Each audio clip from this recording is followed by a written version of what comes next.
Um espelho de 85 anos. 5 de junho. Anos diferentes. Histórias diferentes. Os 7 primeiros dias de junho trouxeram alguns dos eventos mais importantes dos últimos 85 anos. Os eventos desses dias revelam como a situação do povo judeu mudou dramaticamente nesse período e o que isso representa para nós atualmente. A primeira data significativa é, claro, 6 de junho de 1944, o dia D. O dia da desembarque das forças aliadas nas praias da Normandia na Operação Overlord.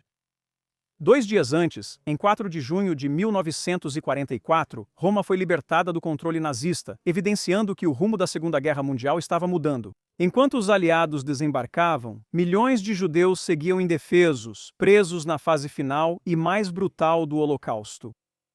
Uma catástrofe que foi consequência de anos de desumanização sistemática e difamação dos judeus em toda a Europa.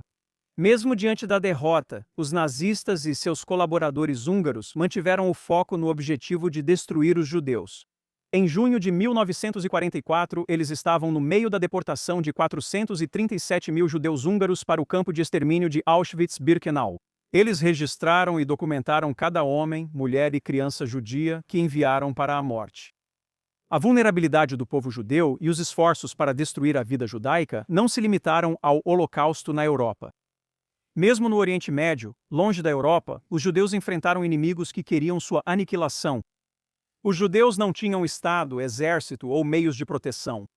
Outra data no começo de junho destaca ainda mais esse ponto. 1 e 2 de junho de 1941 em Bagdá, o Farhud, um pogrom violento que devastou uma comunidade judaica que havia prosperado ali no Iraque por mais de 2.500 anos. No período de 2 dias, judeus que eram parte fundamental da vida cultural e econômica do Iraque se viram completamente indefesos, enquanto multidões muçulmanas atacavam casas, saqueavam propriedades e assassinavam homens, mulheres e crianças judias nas ruas de Bagdá.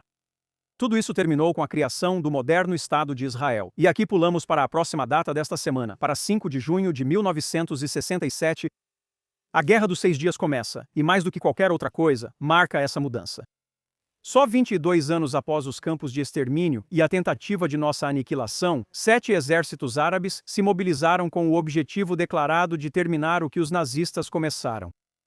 Desta vez, o povo judeu não estava disperso, sem pátria ou indefeso. Desta vez, tínhamos um Estado e um exército. Após 2000 anos podíamos nos proteger.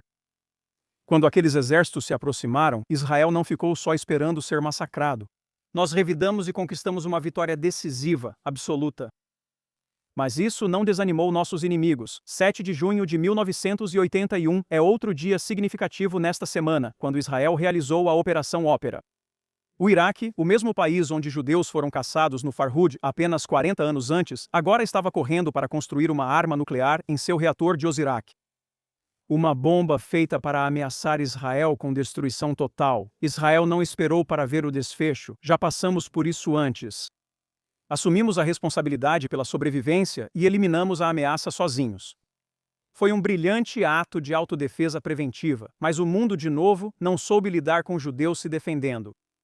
O Conselho de Segurança da ONU e a Assembleia Geral das Nações Unidas lançaram condenações contra Israel.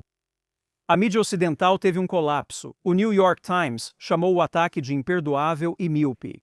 O Los Angeles Times chegou a chamar isso de terrorismo estatal.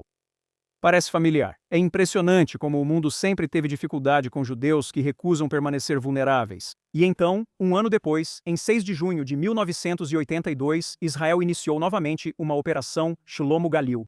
Naquela época, eu era paraquedista das FDI e naveguei à noite antes de desembarcar nas praias, desta vez no rio Awali, perto de Damur, no Líbano, para desmantelar a OLP, que por anos atacou civis no norte de Israel. A OLP é uma organização que nega a autodeterminação judaica e organiza ataques a civis israelenses. Apesar de anos de garantias internacionais e dos esforços israelenses por uma solução pacífica com o Líbano, neste 5 de junho voltamos a operar lá. Agora, uma nação marcada pelo 7 de outubro, chocada ao ver que nossos inimigos não queriam paz nem concessões. As concessões feitas pela paz, como ceder territórios e reconhecer um inimigo declarado, foram usadas para tentar nossa aniquilação novamente. Desta vez, os pogroms que nossos ancestrais sofreram na Europa ou no mundo muçulmano ocorreram no próprio Estado criado para evitar isso. A diferença é que, desta vez, não precisamos esperar por libertadores ou protetores que nunca apareceram quando mais precisamos. Agora, estamos assumindo nossa própria segurança e eliminando as ameaças direcionadas contra nós. Eu enfatizo, as ameaças. Nós não somos o agressor aqui. A evidência está bem na frente de quem quiser ver.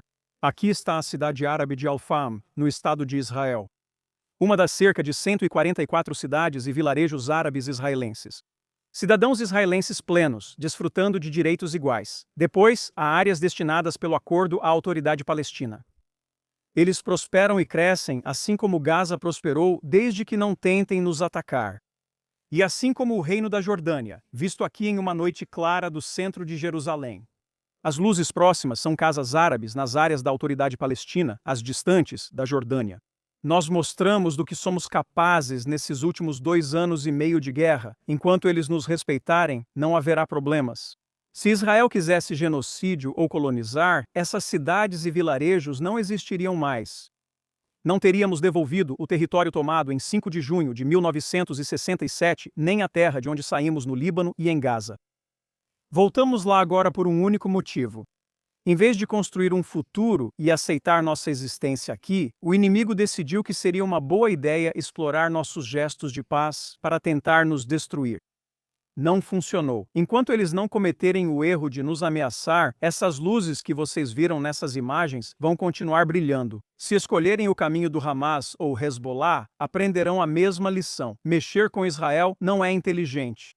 Vou falar mais sobre a posição de Israel em 5 de junho deste ano em um momento. Antes disso, quero abordar as questões que estão nas notícias neste momento para dar a vocês o contexto que permitirá entender onde estamos. As principais notícias desta semana são os desdobramentos no Líbano, em Gaza, e, claro, as supostas tensões entre Netanyahu e Trump. Vou começar por isso para ajudar a encerrar o assunto. Quantas vezes ouvimos sobre essas supostas tensões no último ano? Toda vez que as manchetes anunciam a notícia, e então Trump esclarece os fatos. Assim como em janeiro, quando descobrimos que Trump e Netanyahu manipulavam a mídia. O interesse da mídia em divulgar a notícia é claro, gerar interesse e conquistar exposição. Mas também há o aspecto de tentar prejudicar Israel e Netanyahu politicamente, especialmente em ano eleitoral. Mas há muito mais acontecendo nos bastidores. O correspondente político de Israel, Galilei Yaakov Bordega, informou sobre um sério desentendimento entre Trump e Netanyahu na conversa. Mas nunca chegou ao nível de raiva ou as observações citadas pelo jornalista israelense Barak Ravid. Quero destacar isso. Que sim, Trump confirmou o fato de ter dito que Netanyahu era louco, mas sim, aos olhos dele, Netanyahu é louco por continuar com a guerra. Mas há tensões o tempo todo entre líderes. Ambos representam interesses diferentes e países diferentes. E para Trump é muito importante mostrar para todos que acreditam que ele está sendo guiado por Netanyahu, que ele ainda é o presidente da nação mais forte do mundo. Barak Ravid afirma que falou pessoalmente com Trump e foi atualizado sobre a conversa. Mas ele acrescentou que sua fonte na Casa Branca foi quem lhe deu os detalhes vagos das coisas que Trump supostamente disse. Trabalhei muitos anos com a mídia, integrando o gabinete do primeiro-ministro em Jerusalém e atuando com diferentes primeiros-ministros. Às vezes me pediam para ser uma fonte anônima para algo que queríamos divulgar por vários motivos diferentes. E havia um jornalista em particular, bastante proeminente, que escrevia para todos os jornais possíveis, um completo cabeça-oca que sabíamos que seria útil e que poderíamos manipular como quiséssemos. O mesmo ocorre aqui, mas na direção oposta. Com relação ao que está acontecendo no Líbano, é importante lembrar que, até agora, Israel já eliminou mais de 10.000 terroristas do Hezbollah, sendo 2.500 deles desde o início da Guerra do Leão e 800 desde o chamado cessar-fogo. Para comparação, durante toda a Segunda Guerra do Líbano, Israel matou apenas 700 membros do Hezbollah. O Hezbollah agora também tem dezenas de milhares de feridos, essas vítimas dos BIPs. Israel controla centenas de quilômetros quadrados, eliminando vilarejos na superfície e no subsolo, estabelecendo posições e, nesta semana, conquistou a fortaleza estratégica de Bafar, no sul do Líbano. Alguns na comunidade internacional, como França e ONU, destacam a importância de respeitar o cessar-fogo. Já passamos por isso. Em 1978, a Resolução 425 da ONU cria a UNIFIL para deter a OLP O resultado? Fracasso. Em 2006, a Resolução 1701 da ONU amplia a UNIFIL para desarmar e deter o Hezbollah. O resultado? Fracasso de novo. A história mostrou que garantias internacionais em papel não valem nada e deixam o povo judeu exposto a quem deseja nos aniquilar. Enquanto isso, Israel não pode arriscar prejudicar o que ocorre entre Estados Unidos e Irã sobre o enriquecimento de urânio e possível queda do regime iraniano. E, portanto, o primeiro-ministro está fazendo a coisa certa e cooperando com o presidente dos Estados Unidos. Sobre Gaza, o correspondente militar do Canal 14, Tamir Morag, resumiu bem em uma postagem esta semana. Ele afirma que, de forma silenciosa e até devagar, Israel está no caminho para, nas próximas semanas, limpar 70% da faixa de Gaza do Hamas. Não áreas de terra vazias, mas sim locais que, no início da guerra, abrigavam centenas de milhares de pessoas.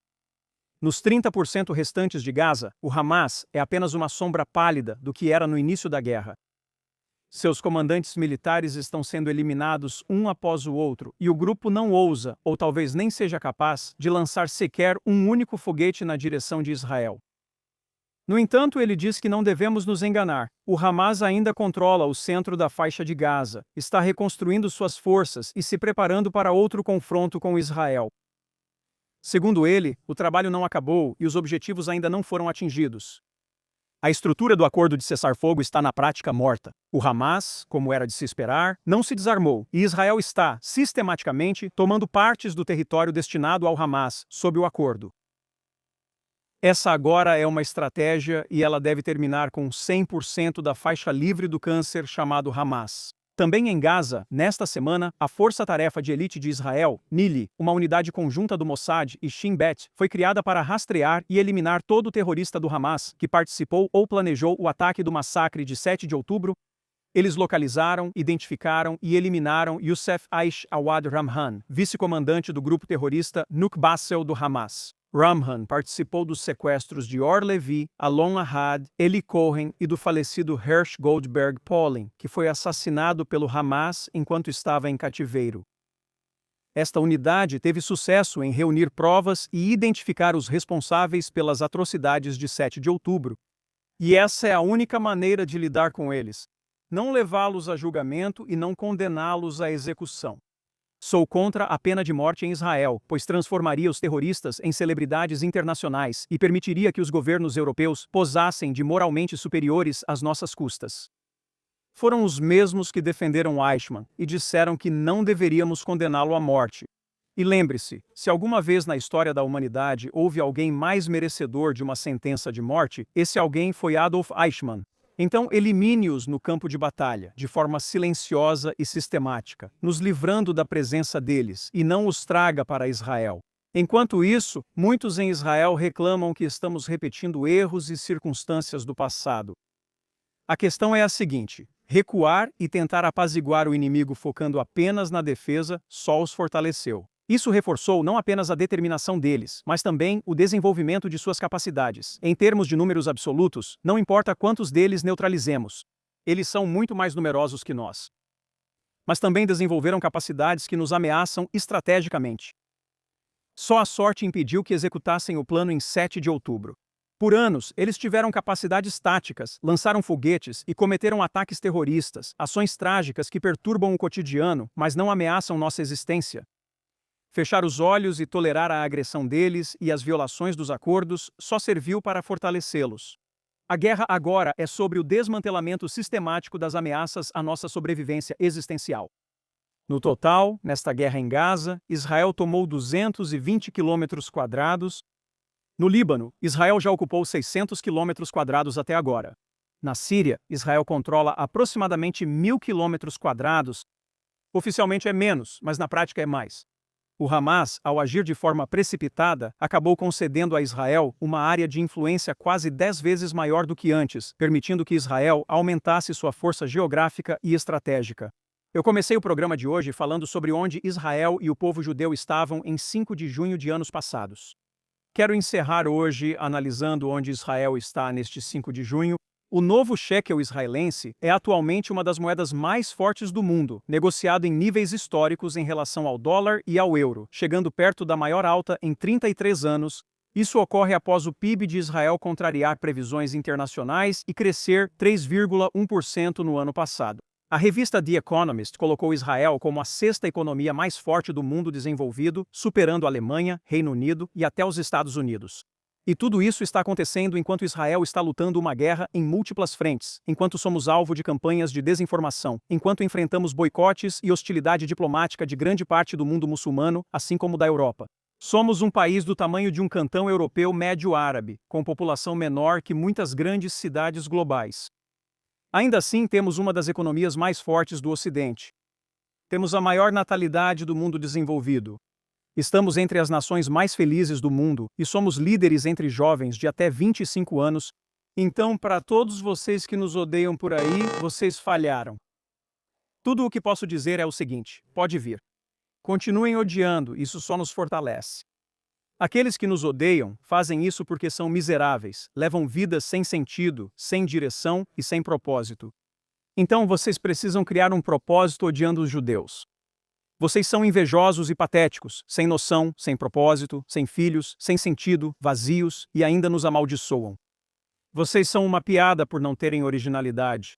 Porque tudo isso já aconteceu antes, nós já passamos por isso, já fizemos isso. Não só o ódio e a violência, mas a essência. Quem tenta nos amaldiçoar acaba nos abençoando. Aqueles que procuram nos amaldiçoar acabam nos fortalecendo. Tirado diretamente da história bíblica de Balaque, você é como o jumento de Balaão. Ao contrário do jumento de Balaão, vocês não veem a verdade. São como Balaão, o profeta de aluguel, que vendia seus serviços como muitos de vocês. Ele tinha habilidades e as usava de forma devastadora, mas não tinha compromissos, nem lealdades, nem raízes na humanidade. Balaão foi contratado para nos amaldiçoar e acabou nos abençoando. E só para vocês saberem, há evidências independentes de que Balaão realmente existiu. Uma descoberta arqueológica em 1967, perto do Rio Jordão, revelou uma inscrição na parede de um templo pagão datada do século VIII, a.C., que faz referência a um vidente chamado Balaão ben Beor, em termos muito semelhantes à passagem da Bíblia. E a passagem bíblica semanal, a Paraxá de Balaque, será lida isso mesmo, no fim do mês de junho. Vou encerrar com as palavras dele, ditas há milhares de anos, mas que descrevem o que vemos em Israel hoje. Ele não vê maldade em Jacov e não enxerga injustiça em Israel. O Senhor, o Deus deles, está com eles, e a aclamação de um rei está entre eles. Eis que um povo se levanta como uma leoa e se ergue como um leão. Ele não se deita até devorar sua presa, e então a bênção que ecoou por toda a nossa história. Como são belas as tuas tendas, Jacó, tuas moradas, Israel. Como vales, estendem-se como jardins à beira de um rio. Ele se agacha, deita-se como um leão, quem ousa despertá-lo? Benditos são aqueles que te abençoam, e malditos são aqueles que te amaldiçoam. Bênçãos a todos vocês que se unem a Israel e a nós hoje. Eu sou Daniel Siman. Obrigado por assistir diretamente da JNS TV, na capital interna do povo judeu, Jerusalém, Israel. Nos vemos novamente na próxima semana.